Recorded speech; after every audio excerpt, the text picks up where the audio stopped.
Hello, listeners. My name is Charles Scott Sr. The name of the program is called Can We Talk? We come to you on a weekly basis, and I'm here with Charles Scott Jr. How you guys doing today? As I say every week, remember, you don't have to sit and wait for us to come on your TV. You can go on our Facebook, our YouTube, TikTok, or Twitter, and look at about almost 80. I think maybe a couple weeks will be at 80 episodes. And go back and look at some of that valuable information we give. Yeah, you can look at any of our episodes because even though it may be 2 or 3 months ago, a lot of the subject matter that we're talking about has to do with the different ways of purchasing a property, and if you're looking to sell a property, some of the things and some of the techniques that you can use to sell your particular property.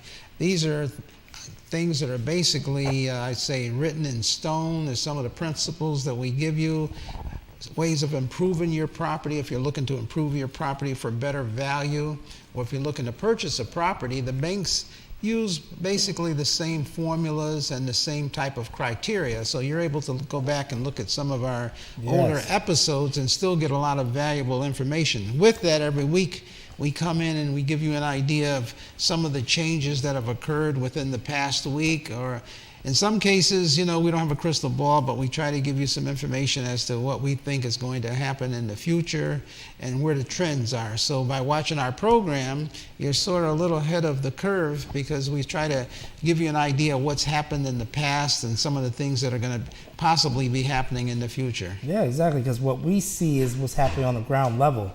I mean, I'll say the news is the news, but it usually gets to about maybe 4 weeks after we've already seen it happen in the streets. We're here every day in Bridgeport, Fairfield County, and we're seeing whether the demand's failing off or if it's going up. And also the great news we've seen the last couple of weeks is that the interest rates has been cut. Just a little bit, but it's a start. Well, it's in the good direction. Interest rates are starting to go down, and this is after 4 years. Yeah, 2020 March was the last time they cut. So 2020, here we in October of 2024. So you got to realize this is the first time in 4 years that it's reversed. Rates have been going higher and higher and higher and higher, and now, hopefully they'll start coming down, a little bit. The biggest surprise was in the last couple of weeks, not only did the rate come down, but it came down by a half a point. Half a point. They were expecting, what, a quarter point? Quarter of a point. Everyone was, Wall Street, the banks, the investors had figured, well, interest rates are going to go down maybe about a quarter of a point, and the Federal Reserve was pretty aggressive. They came down a half a point to sort of, signal that they are really interested in, get jump-starting the economy. And they felt confident enough to give us a half a point reduction versus a quarter of a point from the indicators that they were looking at. And plus, like, the analogy, if you've watched our episodes over the last few years, my analogy of, they're pouring the soda into the bottle and the froth is coming up, but they don't want that froth to hit the ground. They're actually lessening up. They're putting less liquid into that bottle because they're saying, whoa, we don't want to stress out the economy too much, so we're going to actually cut it, half a point, which is very, very aggressive for the Fed to do. Usually it's a quarter at a time, a little bit. Yeah, now, most people now are looking to see what's going to happen at the next meeting. Are they going to continue to cut the interest rates? One of the big bombshells that came out was the jobs factor in the last week. I guess that jobs report was pretty big. It was pretty heavy. That was a monster where so many people got jobs.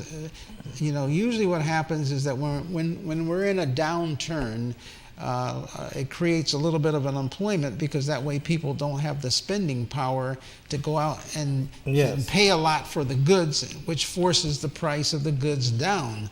But now, with that jobs report last week, it said, hey, people are getting hired like crazy. So that means now we've got more money coming into the market because all these people have jobs.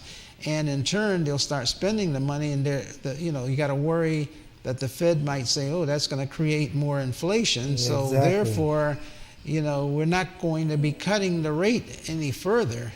And so, that's going to be one of the things that the Fed's going to be looking at, the jobs number.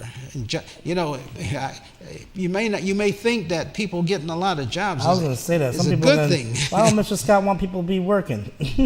But the way they look at that, The more people that have jobs, the more money is out there flowing Yep. around, the more people are spending money, and that makes the people who have the goods go up on their prices. Exactly, because they only can supply so much, supply and demand. We have more buyers than we do product. Right. You know, the way the economy works is that if you go into a store and the store is crowded with buyers, the person that owns the store is going to be thinking, well, either I have the lowest prices in town, or either these people got a lot of money to spend, so maybe I need to up my prices. And if he ups the prices and the people still continue to come, then he's going to say, oh, I'm making more profit now. So if the people go to the store and there's not that many people in the store, then he's going to say, well, my prices must be too high. I'm going to lower my price. And so the Federal Reserve, their object right now is to get the companies to lower their prices. Exactly. Remember, when that store owner makes their price go up higher, they're going to be buying more supply from their manufacturer. The manufacturer and say, wow, he's bought double this month. Let's increase our price. It's not like he's going to still buy it. So it has a ripple effect. And it always starts with the consumer. Once the consumer slows down, it's going to force the store owner to slow down, which is going to force the manufacturer to slow down also. So that's how basically the economy works. The Federal Reserve's job is to keep the economy moving. In other words, keep people buying, keep people employed, but not overemployed, and keep the prices even, but not too low, but not too high. They're like brakes. They put if the car's going too fast, they put the brakes on the car to slow it down. They don't want everything to crash. So, right now we're looking pretty good. Years ago, going back about a year ago, everybody was concerned about a recession. Yes. And we were if we go into a recession, prices go too high, and people can't afford the goods. Well, then they talked about a soft landing. Yes, that's one of the terms I keep hearing, soft landing, which means if America was an airplane, they want to have a nice soft landing on the runway where inflation goes back to 2%, people are getting jobs again, and then we don't have any more of this inflation or any things about house prices. But where are we at right now? I say we're almost at the runway. We're not there yet. How it affects you out there and how it affects us as we're real estate agents. As I said, I've been in business almost 40 years, and I handle anywhere from New York all the way up to Massachusetts, New Haven area, and all the way up to Torrington, Litchfield, Waterbury. So if you're coming into Connecticut, we are the authorities on real estate within the area. And not only that, we have radio program, we have TV program, we have newsletters that go out, and we do a lot of marketing as far as what's happening and keeping our finger on the pulse of what's going on with real estate within the state of Connecticut. Exactly. So if you're looking to, whether it's commercial, residential, whatever it may be, you can give us a call. We get calls from some of everybody. I want to mention something to people watching, because we also talk about people who are losing their houses a lot. What about people that inherited a house? If you inherited a house and you're feeling overwhelmed, give us a call, because I see a lot of people in that situation and they have no idea what to do. Whether there's a reverse mortgage, how does that work? What if there's solar panels in the house, how does that work? We can't call the company because we would need authorization. The person may have passed away, But we're experts at that, so give us a call and we'll point you in the right direction and tell you what to do. Yeah, speaking of that, we had a situation recently where we're selling a house, and you got to picture this now. A lot of homes right now are getting solar panels put on top of the house. Yes. So we had a situation where the owner of the house passed away, and the attorney wants us to sell the house through the estate. So we go to sell the house. Well, someone put an offer in to purchase the property, but when they go to put an offer in, the bank that they're using wants to know, well, what's going on with the solar panels? Because a lot of times people don't realize that when you get the solar panels put on the top of your house, it creates a lien where the solar company will put a lien on your property, and then you don't own the panels. It's usually a 20, 25-year lease. Yes, very long lease. And those leases have, a lot of paperwork involved as to, suppose you want to put a new roof up, who's going to pay to take the panels off and put them back up there? Guess what? You are. Yep, they don't tell you that. Notice that they didn't tell me that when the guy knocked on my door and said, hey, you want to buy some solar panels? Yeah, if they want to do repairs on your roof, that's a fee. You have to take them down. You get your roof repaired, and I'm sure they're going to charge you to put them back up. Of course, they put them back up. Then, at the end of the lease, you can either buy out the lease or either you can start the lease all over again. It's like a car. You can turn the car back in, but with the solar panels, same thing. Yep. But you got to pay them to come take the solar panels back off. Exactly. How about that? But in this particular case, the bank that was financing the deal wanted to know about the solar panels, and they wanted to see the contract. And I said, and they wanted the person that owned the house to provide that to them. I said, well, the person's passed away, so that person can't provide it, and we had no information. So then I got this idea. I said, well, let me think. When they put the solar panels on a house, they had to get a permit from the city. Correct. And they had to give the city all the information. So I went to City Hall, and I asked the building department, do you have any information on the solar panels? Sure enough, they had everything. They had the person that installed them, the permit that was taken out, the name of the company, the salesman that sold the panels. So I was able to contact the solar company and the owner and and then I had the attorney send them a letter requesting, all the information, because I couldn't do that because I'm not the person that had them put up there. But the attorney now is in charge of the estate, so the attorney had the authority to request all the information for the solar panels. And how much that cost to get that information from the town hall? Just some time, right? Nothing. That's why give us a call, because we will be surprised how much information is free to the public right down to your local city hall. The thing with City Hall, they close usually at 4 p.m. A lot of times when you're out of work. But people call me all the time. They say, I'm interested in this property. I drive by it every day. Can you let me know what's going on? I'll go down to City Hall for you. I'll do some research. Maybe it's an opportunity for you to purchase. Many people do not, and this is information that we're giving out there to you. For example, as I said, this program is very informative, not only for if you're looking to buy a house or sell a house, but we give you some genuine information. If you are looking for the owner of a property, and many people go by and say, oh, that house been sitting there, it's vacant, it's got grass growing up. I wonder who owns that property. There's really no mystery to it. You can go to City Hall, you can go into you can go to the tax assessor's office. Yes. And you can ask the tax assessor, you can go into the building department, Zoning, town clerk, a lot of agencies, and you could say, well, they'll say, give us an address or the name of the owner. You don't know the name of the owner, so you give them the address. And they will even give you a copy of the deed. Imagine that. They'll give you a copy of somebody else's deed. I think that's private information. I bought this house. I'm the only one that knows that I own the house. No, the whole world knows. They have to know, because people think that is, invasive, but it's for your protection. What if you went on vacation and someone decided to list your house on the market, which they could with a computer, but when it came down to transfer the deed, they're going to look at that deed and say, hey, you don't own that. That's public information. Now, that's public for everybody to know. It's a safeguard, if anything. Yeah, a lot of the shorefront properties and a lot of the vacation homes, we're located here in Bridgeport, but we have offices in Waterbury, New Haven, Naugatuck. But you have, coming down out of New York City, you've got a lot of the Greenwich properties, Easton, Reading. You have a lot of properties that are located out in the woods, mansions. Some of these people, they go in Florida for the whole 3 or 4 or 5 months. They might go to Europe. They lock their house up and they take off for 4 or 5 months. They may have a groundskeeper or they may not have a groundskeeper. But even locally, people around Bridgeport, they may, they retire. If you're retired and you lock your house up, if you're in Milford where, you got a little shorefront there, so your house is sitting there empty. And people go and you have a lot of scams. These people can go on to Facebook.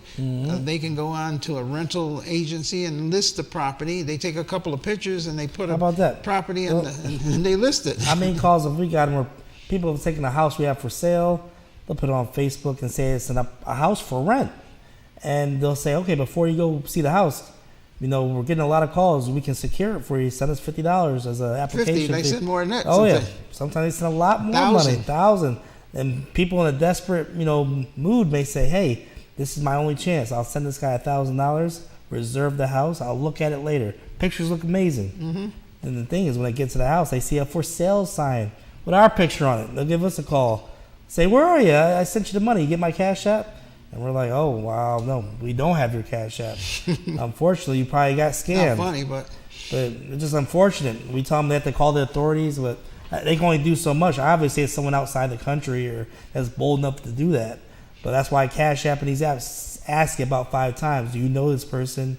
Are you aware these funds are gone once you send them? So be very careful out there. Don't give anybody any money until you're at the property in person. Verify the person even opened the door for you. yeah, we had a house for sale in Stratford, and the guy called me on the phone, and he said, "Oh, is this house for sale?" And I said, "Well, yeah, why?" He says, "Oh, no." He said, "My wife told me to not send that money." I said, "What are you talking about?" He says, "Oh, I'm outside the house waiting for the guy. He's supposed to be renting it to me, and he wanted me to send him $1,000. Wow. And I see a for sale sign on it." I says, "Yeah, the house is for sale." I says, "Why? Who did you send the money to?" And so he took a screenshot, sent me, and he says, "I sent $1,000 to this company because they said they were renting the house Wow. out." And I said, "Guess what? You just got scammed." That's And I it. said, "Your money, I said, I don't know what to say to you. The house is not for rent; it's for sale." For sale. So you got to be really careful out there, Be very careful. especially now. Oh, it's crazy. And also, I want to talk to my viewers here who may have small businesses.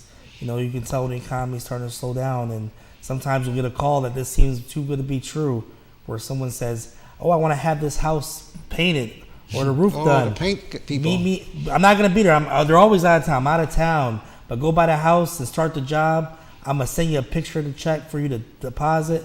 And a contractor who may not have had a couple jobs in a while might go there and start doing the work. When the guy almost painted our house, we had to stop. Oh, that We're would have like, been "Whoa, stop. that would have been horrible. Who gave you permission to But paint what our they house?" want you to do is they want you to deposit that check. What they always do, they overpay you. They say, "I'll send you 18,000. Send me back 3," and your bank may allow it, but by the time your bank finds out that check is fake, you're gonna be negative 18,000 in your account while they're walking away. Oh, yeah, that's the with your good money. scam right there. That's a scam right there. They always overpay you. They actually send you a check saying, "Here's $18,000." And it's a check and everything, and Looks real and it everything. looks real, and then you go and you deposit it. Well, it's going to take about 3 days before you realize the check is no They good. always overpay you. They say, "Send then me they- back the difference." They call you up excited. "Oh my God, I didn't mean to give you 18,000. I overpaid you by 3,000. Please send me back the $3,000 that I paid you over. But don't send me a cashier's check. Don't send me Oh, a yeah. regular check. Send me it by," they'll say, "go get to the Zelle or Western Zelle, Union. Western Union. They want the money out of your savings. Right, because it's going to come out of my account. And you're happy because you're like, "Hey, the check says pending. Yeah. Monday, I'm gonna get 15,000." So you send them Oh, that money, man. and they take your money immediately, and then and their check bounces, and you're out And how about 3,000. this? Meanwhile, you're starting the job. You're starting to get the roof together, the paint together. Oh man, So there's a lot of different things that are happening out be there. careful out there. Give us a call. We can give you a little bit of advice on it. And then, everything now is like my son just said, there's a reason why you can go to City Hall and find out who owns a property. A lot of people say, "Well, they're getting into my business. I don't want nobody to know my business. I don't want nobody to know all of it." But the reason why they do that is to make sure that no one can scam you. Yes. Because the real owner is recorded at City Hall. So if someone shows up and says, "Hey, I'm Tom Jones and I own the house," and you look and you see, well, it doesn't say Tom Jones Nope. on the City Hall records. This is Adam Wood's property. Who Exactly. are you? And then all of a sudden the phone hangs up. Yep, they hang up really quick. They hang up real quick because they're on to the next person. And so therefore, you got to be really careful as to what's going on out there. We get a lot of these on a daily basis. Daily basis. Oh yeah, they even as real estate agents, they even call us. I had a roofer recently come to my property, and I'm getting a quote, and he's quoting me all of these different things and tried to make it sound like he knew everything under the sun and the legal laws and all that. And I'm just listening to him, and I'm saying, this guy doesn't know what he's talking about. And I didn't let him know that I was a real estate agent and that I was also an insurance broker. So, I let him do all of the talk, and I asked him a couple of questions, which he said, "Who are they? I don't know anything." How about that? He's supposed to be the professional. And I said, "Okay, since he doesn't know who," I said, "I'm not going to embarrass the guy and everything. And plus, he's going to just stay here and try to defend himself." I said, "Okay, send me the quote, and I'll get back to you."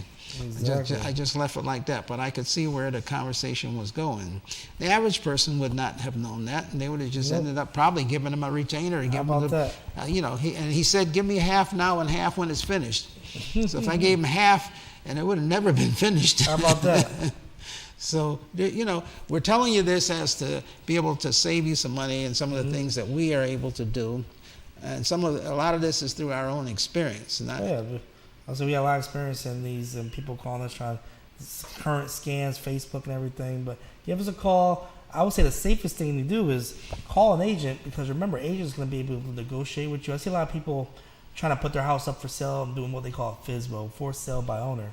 Remember, when that happens, you're going to be, I'll say, overwhelmed with the amount of questions you're going to be asked. When you have an agent who's going to field all these questions, negotiate for you, and get you the highest price, but something you probably could not do on your own. So, getting back to where we had started, if you know of anyone who is in the process of in trouble, or they're losing their property, you have a lot of people out here that don't know their rights or don't know how this process works. A lot of senior citizens, a lot of people do reverse mortgages, and they get into a situation where they're losing their house and they don't know who to call or who to talk to. And unfortunately, a lot of people do not want to let their family members know that they're in trouble. Yes. So they don't tell their family members. Until it's too late, or when it's time to really handle it. Right, and a lot of reasons why is because if they are torn between who in the family do I tell my business to. If I tell one person and don't tell everybody, then they're all going to start complaining. Well, Ma, why did you tell this son and not this son? Exactly.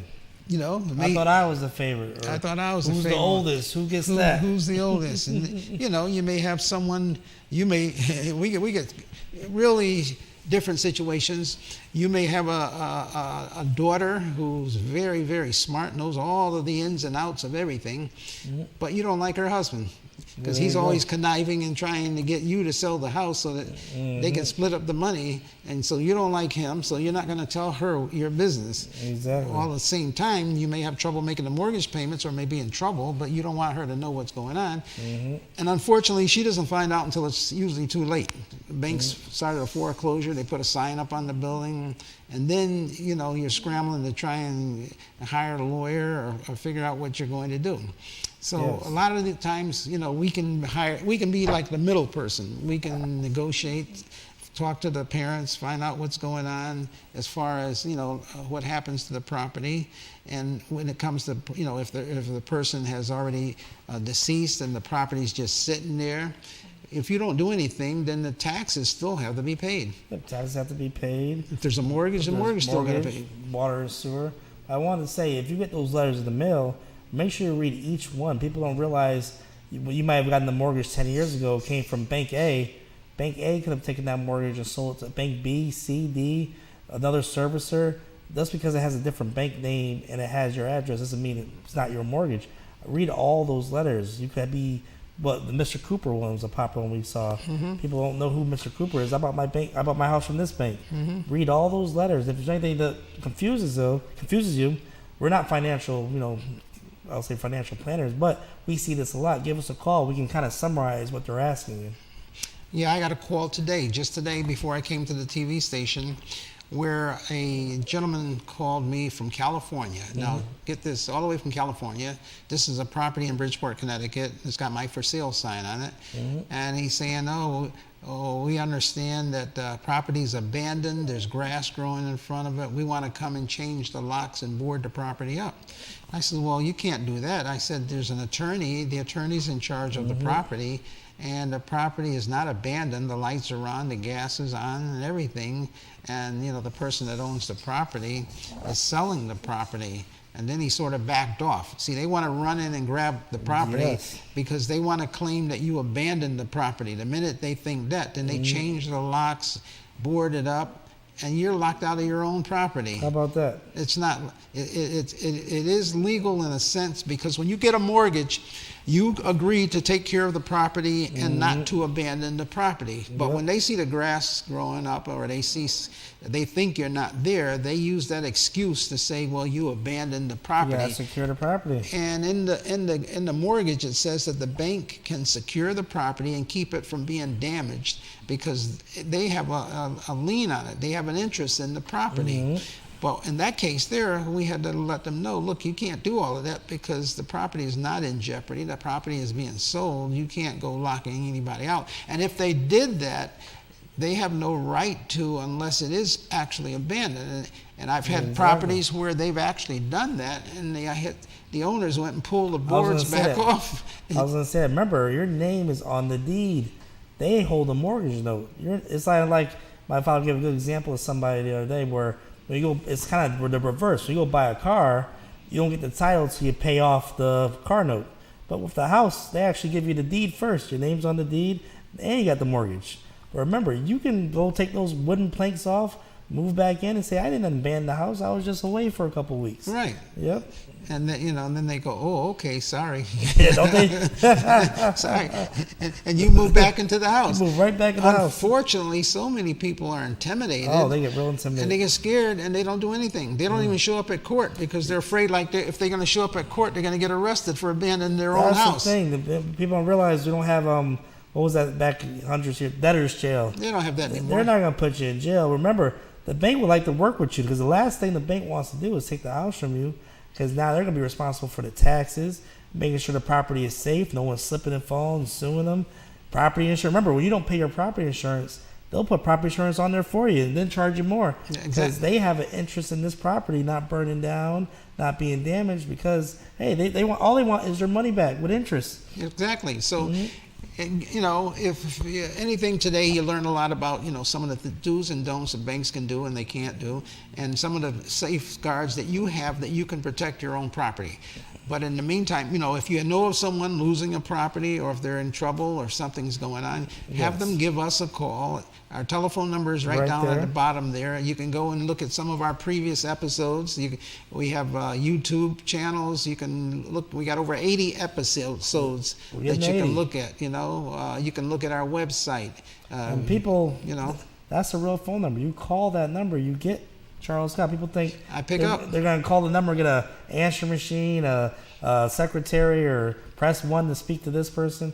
He's going to pick up. If he doesn't pick up, call me. I'll pick up. People are surprised. They say, "Oh, can I speak to Charles Scott?" I say, "You're speaking." "Oh, I'm talking to the man." I said, "Yes." Yeah. How can I help you? How can I help you? So give us a call. Yes. We can, find out some information, and we don't charge. The cost for all of that is nothing. Free. We can give you a lot of free information. And also, one last thing, Time to Own, the state of Connecticut, down payment assistance money is back in, and they're offering $25,000 to help people purchase a property. And this is free money that you do not have to pay back. Give us a call for more information. Time to Own, state of Connecticut. That's a new program. It's not new, but they just got more money in it now. I'll say it's been reactivated, which is great for our first-time home buyers. Right. So give us a call. Until next week, God bless. Amen.